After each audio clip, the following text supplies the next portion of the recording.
D'ici un mois et demi, la ville de Potrovsk devrait être totalement entourée par les Russes et devrait suivre la chute de cette ville qui est une énorme ville de l'oblast de Donetsk. En gros, je te la fais court. Tu as deux oblasts là-bas dans le Donbass, c'est Lugansk et Donetsk. Lugansk actuellement est occupé par 99%, enfin à 99% par les forces russes. Tu peux considérer que l'oblast est déjà récupéré par les Russes. Donetsk pour l'instant c'est 70%, mais si cette ville de Pokrovsk tombe, dans les quelques mois qui suivent, les 30% de territoire restant devraient être pris. Donc tu peux considérer que dans peu de temps, toute cette zone-là, donc le Donbass, qui est le minimum de butin de guerre que souhaitait la Russie en déclenchant cette opération spéciale, devrait être récupérée. Il y a aussi un changement de doctrine. Depuis quelques mois, les Russes progressent plus rapidement que d'habitude. On parle par mois de 400 à 500 km² par mois, ce qui est plus que d'habitude, c'est plus 150, 200 d'habitude, parce que les Ukrainiens ont changé de doctrine.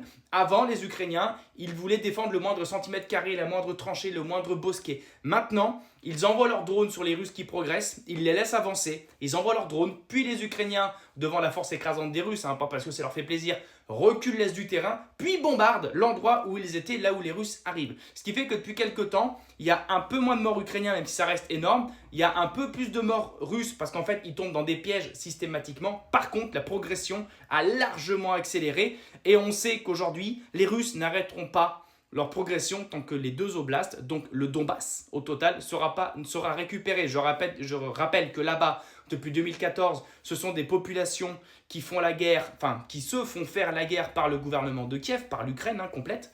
Ils se font parce que ce sont des russophones, donc des Ukrainiens d'origine russe, même si quelque part les Ukrainiens sont plus ou moins tous d'origine russe. En tout cas, ce sont des Russes qui voulaient des Ukrainiens, qui voulaient garder leur russophonéité, je sais pas comment on le dit, bref, et Zelensky s'était fait élire sur la paix. Voilà, la paix, voilà, faut arrêter, etc. Machin. Mais depuis qu'il est là, il a continué les bombardements. Il y a des soldats là-bas, le peuple, ce qu'ils appellent les résistants du côté russe, et bien sûr des terroros du côté ukrainien. Ça dépend d'où est-ce que tu regardes la chose.